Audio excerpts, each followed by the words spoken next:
मेरा नाम मुकेश है।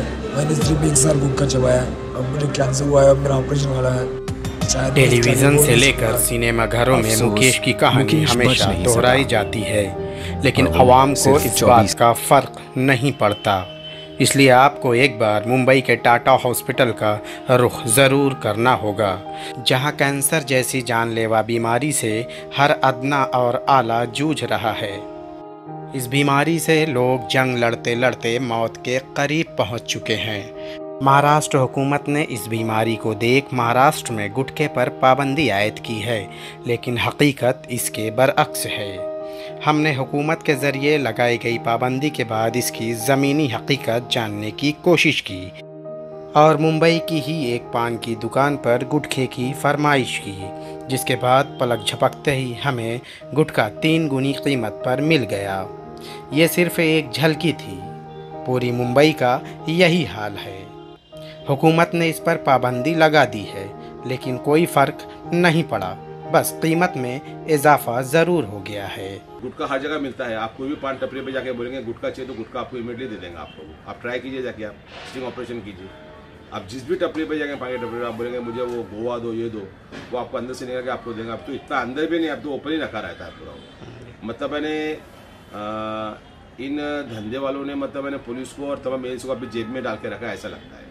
हमने इसकी खोजबीन की तो पता चला कि दौरे हाजिर में गुटखे का बड़ा कारोबार किया जा रहा है और ये कारोबार गुजरात से मुंबई बजरिया ट्रेन किया जाता है।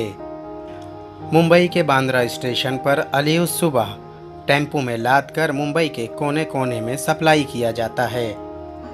जानकारी में इस बात का भी खुलासा हुआ है कि Lok Shakti, Raunak Express, Bhavnagar Express, Paschim Express, Swaraj Express, Intercity Express और अरावली एक्सप्रेस, इन ट्रेनों में बड़ी ही बेबाकी से गुजरात से मुंबई गुटखा सप्लाई किया जाता है और इसकी कालाबाजारी में रेलवे और एफडीए के अफसरान की मिलीभगत होती है।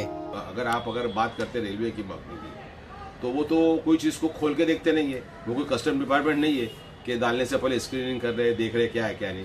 वो तो आया क्या सामान है तुम्हारा, लिख दिए, ट्रेन में डाल दिए, बोगी में से आया, उतरा माल, बिल्टी दिखा दिए, वो माल लेके बाहर निकल रहा है।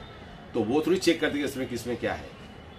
तो रेलवे का तो उसमें तो मिली भगत होंगी और वो तो आराम से छूट सकते हैं कि भाई हमको कोई चीज़ देखने का अधिकार नहीं है, तो हमारा संबंध नहीं है। वो जो एजेंसी है, जो पुलिस डिपार्टमेंट जो है वो है, उसके बाद में जो ड्रग कंट्रोल डिपार्टमेंट जो है, उन्होंने इस पर अगर बारीकी से नज़र रखी कभी, तो ये एक दिन में ये सब रुक सकता है, एक दिन में खाली। अगर साल 2010 में रेलवे क्राइम ब्रांच ने एक ट्रेन में बड़े पैमाने पर छापेमारी की थी, जिसमें कई गुटखा माफियाओं को गिरफ्तार किया गया था। लेकिन इस कार्रवाई के बाद से महकमा रेलवे ने शायद गुटखा माफियाओं से साठगांठ कर ली है। यही वजह है कि महाराष्ट्र में इस पर पाबंदी लगने के बावजूद गुटखा का काला कारोबार करने वालों पर किसी भी तरह का कोई फर्क नहीं पड़ा। मुंबई से ईटीवी भारत के लिए शाहिद अंसारी की रिपोर्ट।